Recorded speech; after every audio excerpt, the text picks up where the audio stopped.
any example of a simple covalent structure. So we'll go over the giant covalent structures now. We yesterday we discussed covalent bonding, and we discussed that it occurs between non-metallic atoms only, and that is through sharing of electrons, because non-metals don't like to lose electrons, so they'll share them instead, and they'll form a covalent bond, which is a very strong bond. Some examples of simple covalent structures include most of the structures that, most of the chemicals that form covalent bonds, that contain covalent bonds, include simple covalent bonds. Okay, most of them are simple covalent structures. So, for example, water, say carbon dioxide, right? Sulfur dioxide, uh, maybe, for example, the phosphate ion, right? Or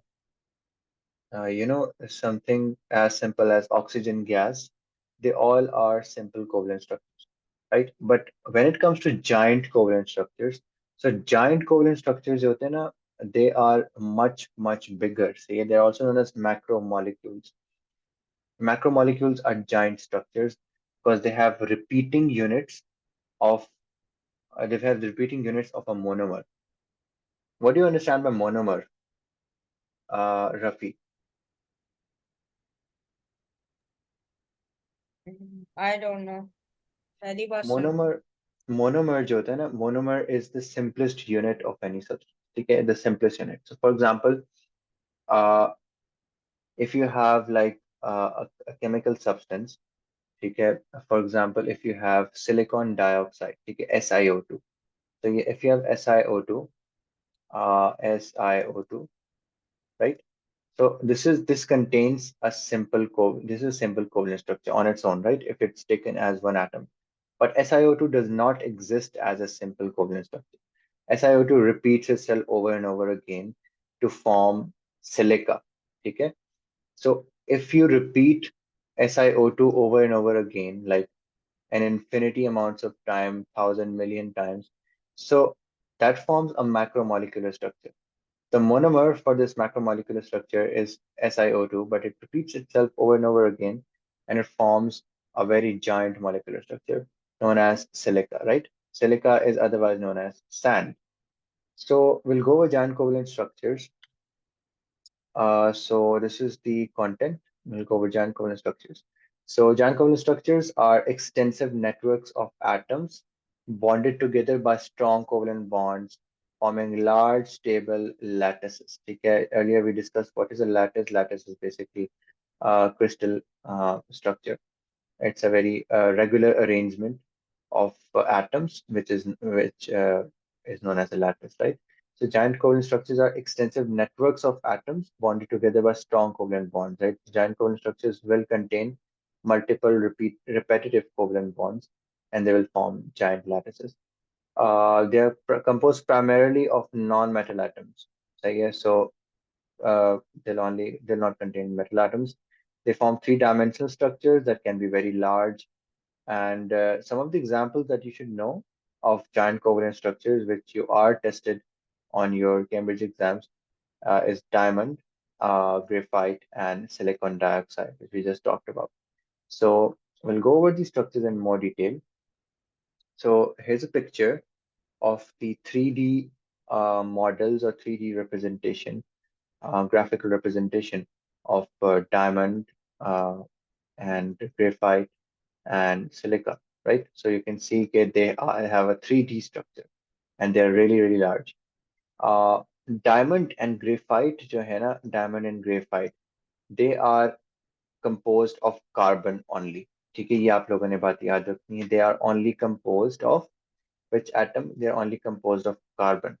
सही है? Carbon atoms only. I don't know क्यों ये कर रहा है इस तरह से, लेकिन they are only composed of carbon.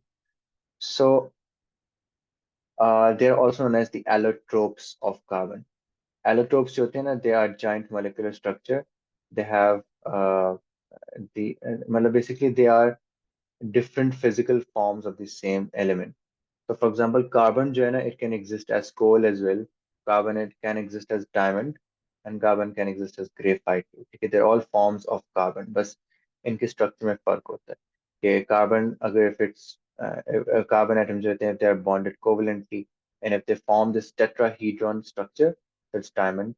And graphite may there are layers, and silica is something different. So we will talk about.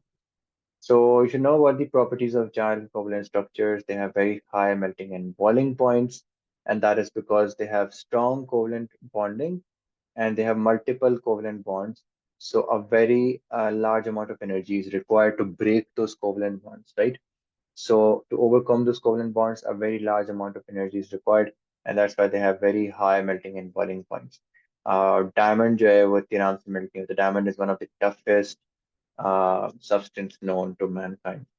They are really hard because of the rigid bonding network. Once again, सारी जो physical properties हैं, all of the physical properties of giant covalent structures stem from their you know rigid bonding network. ठीक है, इनके बीच में जो strong covalent bonds है ना, that results in their physical properties. So they have very high melting and boiling points, and they're really hard, really tough. Uh, they are electrical conductors. Not all of them are electrical conductors. You have to really remember this. Make sure that you don't confuse the electrical conductivity. You don't apply this concept on all giant covalent structures. So you have graphite and diamond and silicon dioxide, right? So for electrical conductivity, you need free charge, right? You need free electrons. And a diamond does not contain free electrons. So yeah, because all of the electrons are being shared. सही है. So graphite, on the other hand, contains free electrons. It contains delocalized electrons, which basically oscillate between the layers of graphite. So that's why graphite can conduct electricity and diamond cannot. अभी जो नई नई batteries भी आ रही हैं, सही है, the next generation of batteries, they are made up of graphite, and those batteries will be so thin, they'll be like a sheet of atoms. ठीक है, इतना thin होंगी वो batteries, and they'll be really lightweight, and they'll be like excellent conductors of electricity. So graphite has shows electrical conductivity, but diamond does not. Okay, and neither does silicon dioxide. Sand cannot conduct electricity, diamond cannot conduct electricity, but graphite can. They're insoluble. Once again, in order for a substance to be soluble, the bonds between the atoms need to be overcome. So there are strong covalent bonds between those atoms, and that's why they cannot, disperse in the water or disperse in whatever solute you're trying to dissolve them in. Sorry, solvent. So examples of giant covalent structures include diamond. Diamond जो है, इसमें मैंने आपको बताया कि जो diamond and graphite है, they are allotropes of carbon. सही है. So basically, carbon can exist in many forms, right? It can exist as coal, it can exist as diamond, it can exist as graphite. But all of these have different arrangement of atoms. बस ये difference होता है. So carbon जो है इसमें, it can exist as diamond, and in diamond you can see that each carbon atom, this is a carbon atom, these are all carbon atoms, they're bonded by the covalent bonds, right? And they are arranged in the form of a tetrahedron. सही है.